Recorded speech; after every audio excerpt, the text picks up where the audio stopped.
జూబ్లీహిల్స్ ఉప ఎన్నికల్లో తెలంగాణ రక్షణ సమితి డెమోక్రటిక్ ఎమ్మెల్యే అభ్యర్థిగా పార్టీ వర్కింగ్ ప్రెసిడెంట్ కంచర్ల మంజుషను ఏకగ్రీవంగా ఎన్నుకున్నారు. ఈ మేరకు టీఆర్ఎస్డీ వ్యవస్థాపక అధ్యక్షులు నరాల సత్యనారాయణ ప్రకటించారు. విద్యావంతురాలైన మహిళలను తమ పార్టీ తరఫున పోటీకి నిలిపామని ఆయన తెలిపారు.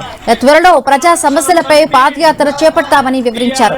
అలాగే బనకచర్ల ప్రాజెక్టు వ్యతిరేకంగా ఈ నెల 19న ఇందిరా పార్క్ వద్ద ధర్నా నిర్వహిస్తామన్నారు.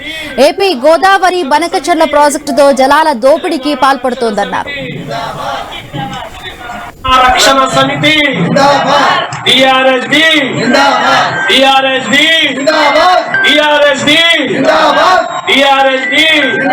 రక్షణ సమితి తెలంగాణ రక్షణ ఎమ్మెల్యే అభ్యర్థిగా నన్ను ప్రకటించిన రాష్ట్ర అధ్యక్షుడు శ్రీ నరాల సత్యనారాయణ గారికి మరియు రాష్ట్ర కమిటీకి, జిల్లా కమిటీకి, మహిళా కమిటీకి, అనుబంధ సంఘాల కమిటీకి హృదయపూర్వక అభినందనలు తెలియజేస్తున్నాను. గెలిపే లక్ష్యంగా టిఆర్ఎస్డి అభ్యర్థిగా ప్రచారంలో ముందుంటూ జూబ్లీహిల్స్ ప్రజా సమస్యలు తెలుసుకుంటూ రాష్ట్ర పార్టీ నాయకత్వంతో మమేకమవుతూ ప్రజా సమస్యల ఎజెండాగా ముందుకు సాగుతానని ఈ సందర్భంగా తెలియజేస్తున్నాను.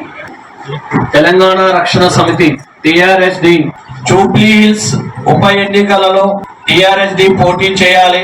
తప్పనిసరిగా జూబ్లీహిల్స్ పారిశ్రామికంగా అభివృద్ధి చెందిన ప్రాంతమైనప్పటికీ కూడా ఆ జూబ్లీహిల్స్ ప్రాంతంలో ఇంకా స్లమ్ ఏరియాస్ ఉన్నాయి.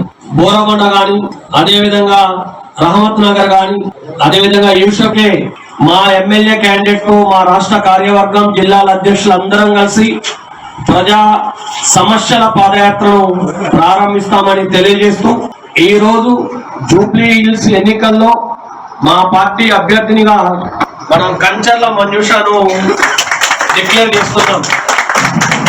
ఏమే మా జూబ్లీహిల్స్ ఎమ్మెల్యే అభ్యర్థిని